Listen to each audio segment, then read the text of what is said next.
Hello, everybody, and welcome to the top 5 new comics for December 28th and 29th of 2021.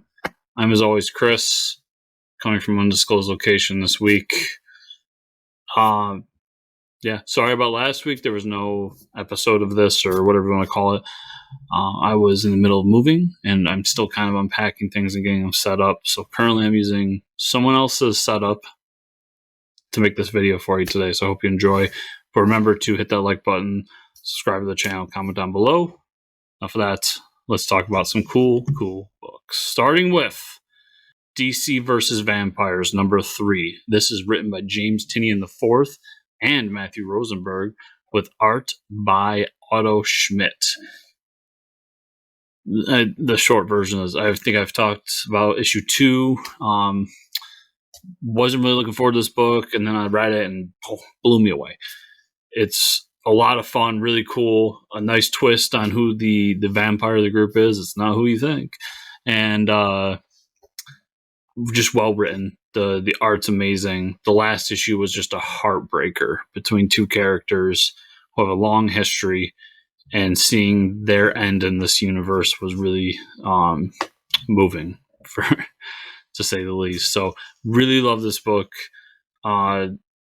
Can't recommend it enough. Keep recommending it to everybody I can. So everybody make sure to check this one out.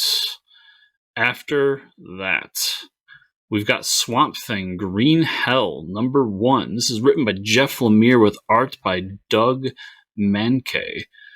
As soon as this one was announced, I was in. Jeff Lemire, I'm in. You're getting at least an issue or 2 out of me if you're Jeff Lemire. He's earned that in my eyes. But I do love the premise here as well. Love Swamp Thing. Always try to check out new Swamp Thing stuff, especially out of continuity Swamp Thing stuff. He seems to flow better for me personally as his own character in his own little universe.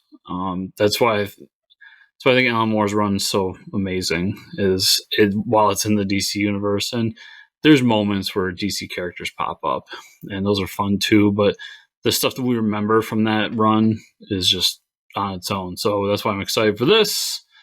And it's kind of, as opposed to everybody wanting to do the origin of Swamp Thing, the beginnings of Swamp Thing, where he came from, who he is, blah, blah. This is the end. So we're in a world where the Earth is done. There's no more, but there's barely any humanity left on the planet. And they're clinging for life, and they're about ready to go down. But Alec Holland is the one that can save them. Really looking forward to this book. Prestige size DC Black Label book. So that art's going to pop. So get this one in print. I always recommend these DC Black Label books in print because the oversized nature of them just makes them flow and look so much better. Looking forward to that. After that, I've got Timeless, number 1. This is written by Art-Jed MacKay with art by Greg Land, Jay Leisten, Mark Bagley, Kevin Walker, and Andrew Hennessy. Big time expanding, multiverse expanding, world expanding event with Kang at the center. It's almost like he's a part of the MCU now. But I will say, with that joke aside, I do love Kang. I've loved Kang for a long time. He's a cool character. I'm glad he's getting a spotlight. I personally don't care how you get your spotlight. If you start getting your spotlight and you deserve it, good on you. And this is one of the ones that Marvel announced as a big part of their future in the comics. And at that, great art team, and also Art-Jed MacKay. Jed's a guy who I really enjoyed stuff he's been doing at Marvel, and just loving his style and how he's keeping these stories going, and really able to move his storytelling style to the characters he's working with. I mean, people love his Black Cat run. I've been really loving his Moon Knight run. Death of Doctor Strange was cool. Looking forward to this. I think this is a big jumping out for him. A big book that he can really put his name to, and hopefully stratosphere up another level to keep his career going. So just really looking forward to this. I love these big event books, and you're going to be able to tell that because my next book's another one. But that plus Kang, I'm in. I'm in like Flynn. But after that, we got Devil's Reign number 2. This is written by Chip Zdarsky with art by Marco Checchetto. Really enjoyed Devil's Reign number 1. Continuation of everything that they've been doing in Daredevil, expansion of, Chip and Marco's story. And it's culminated in this moment where there's a big event that's coming out of Daredevil, and Daredevil's kind of the center of it. Now, Daredevil being one of my favorite characters, Marco being one of my favorite Daredevil artists, Chip being one of my favorite writers of all time. Of course, I'm in on this. I love that first issue. Cannot wait for the second. Just think we got a cool one here. And, I mean, the Thunderbolts are back, too. So, yeah, there's a lot of cool stuff here.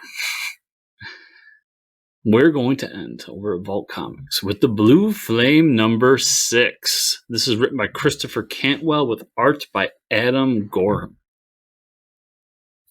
Blue Flame, if anybody watched the awards episode of Forge Comic News, Blue Flame was one of my top books of last year. Those 5 issues were phenomenal, and I'm just really excited to see where we're going. That last issue really kind of left us in this weird stratosphere as far as the story goes.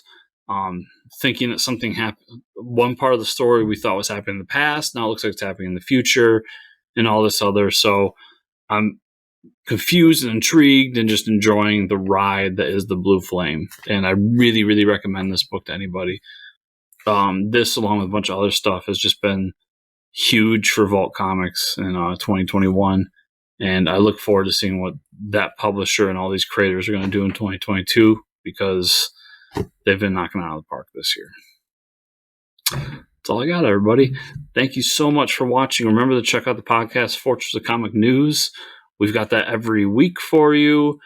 The one you're going to be watching this week or listening to this week is the awards episode. There's also a big spoiler-filled discussion on Spider-Man Far From Home at the end of the episode. So if you haven't watched it, you can avoid that entirely. I give like 50 warnings before we actually start talking. And I hope you guys enjoy that show as well. So thank you so much for watching this week, and I'll see you all here next week in the year 2022.